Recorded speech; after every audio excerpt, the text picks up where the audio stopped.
এই মেয়েটাকে দেখো, বেলা 12টা বেজে গেছে, এখনো পড়ে পড়ে ঘুমাচ্ছে। এই টেপি, ওঠ ওঠ। এই টেপি, কি হলো? বেলা 12টা বাজে, দেখ তাড়াতাড়ি।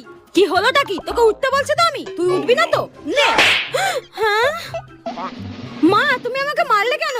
না মারবে না, ধূপ ধুনো দিয়ে পুজো করবে। বলি কোন বাড়ির মেয়ে বেলা 12টা অবধি পড়ে পড়ে ঘুমায় রে?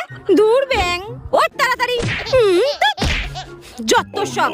কিছুক্ষণ পর। এই টেপি, চ খাবি চ। না আমি খাবো না। খাবি না কেন? আমি তোমার উপরে রাগ করেছি। সকালবেলা তুমি আমাকে ঘুম থেকে ওঠানোর সময় ঠাস করে একটা চড় মারলে কেন? হ্যাঁ, আমি তোমার উপরে খুব রাগ করেছি। ও আচ্ছা, ঠিক আছে, খেতে হবে না। আমি যা ভালো ভালো রান্না করেছি সব আমি একাই খাই। আজকে আমি খাসির মাংস করেছি, তারপর কাতলা মাছ করেছি, ইলিশ মাছ করেছি। খেতে হবে না, থাক থাক থাক, আমরাই খেয়ে নেবো, থাক। হ্যাঁ, তুমি কেন আমার রাগ ভাঙাবে? সকালবেলা তুমি আমাকে মেরে আমার ঘুম ভাঙাতে পারো, কিন্তু আমার রাগ ভাঙাতে পারো না। তবে রে, তোকে আজকে আমি সব সময় আমার সঙ্গে এরকম করে। আমি খাবোই না, দাঁড়ান, ভালো লাগে না।